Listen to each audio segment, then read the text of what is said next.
Évangile de Jésus-Christ selon saint Luc. En ce temps-là, Jésus disait à ses disciples : « Vous le savez bien, si le maître de maison avait su à quelle heure le voleur viendrait, il n'aurait pas laissé percer le mur de sa maison. Vous aussi, tenez-vous prêts. C'est à l'heure où vous n'y penserez pas que le Fils de l'homme viendra. » Pierre dit alors : « Seigneur, est-ce pour nous que tu dis cette parabole, ou bien pour tous ?» Le Seigneur répondit : « Que dire de l'intendant fidèle et sensé, à qui le maître confiera la charge de son personnel pour distribuer, en temps voulu, la ration de nourriture ? Heureux ce serviteur que son maître, en arrivant, trouvera en train d'agir ainsi. Vraiment, je vous le déclare, il l'établira sur tous ses biens. Mais si le serviteur se dit en lui-même : mon maître tarde à venir, et s'il se met à frapper les serviteurs et les servantes, à manger, à boire et à s'enivrer, alors quand le maître viendra, le jour où son serviteur ne s'y attend pas et à l'heure qu'il ne connaît pas, il l'écartera et lui fera partager le sort des infidèles. Le serviteur qui, connaissant la volonté de son maître, n'a rien préparé et n'a pas accompli cette volonté, recevra un grand nombre de coups. Mais celui qui ne la connaissait pas et qui a mérité des coups pour sa conduite, n'en recevra qu'un petit nombre. À qui l'on a beaucoup donné, on demandera beaucoup.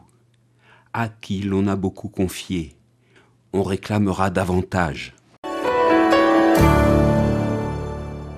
Nous sommes dans la suite du chapitre 12 de l'évangile de saint Luc, et Jésus persiste et signe, et il enfonce le clou.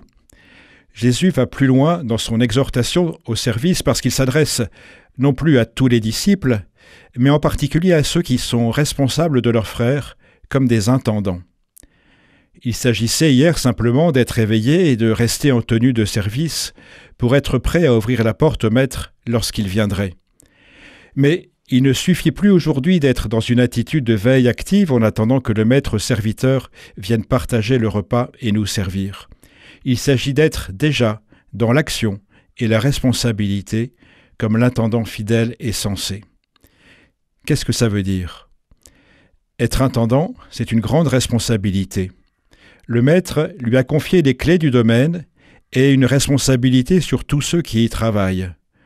C'est donc une responsabilité de démultiplication de son œuvre. L'intendant a reçu la confiance du maître pour gérer son domaine et pour trouver des solutions à tous les imprévus qui pourront arriver. Le maître a confié cette mission à un intendant fidèle. Nous avons entendu dans l'évangile d'hier qu'il ne s'agit pas de relâcher la vigilance. On ne met pas le temps du service sur la touche pause.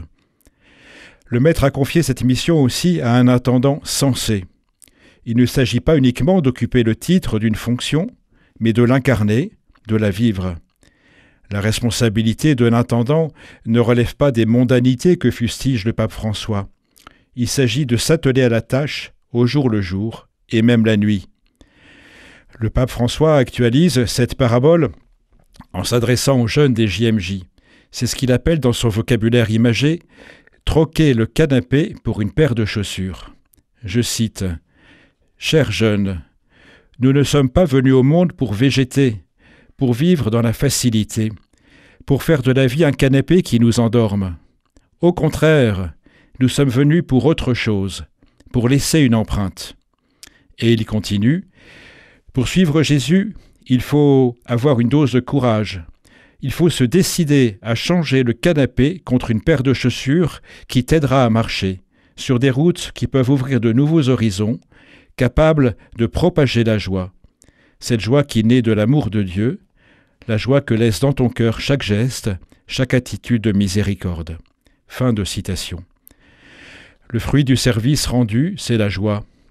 Et les avertissements sévères de cette parabole ne sont pas faits pour nous décourager, mais au contraire, pour nous laisser entrevoir la joie qu'il y a dans le service des frères et du Seigneur.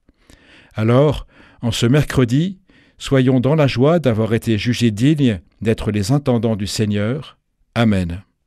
L'évangile du jour était commenté par Emmanuel Mériot, diacre permanent du diocèse de Nantes.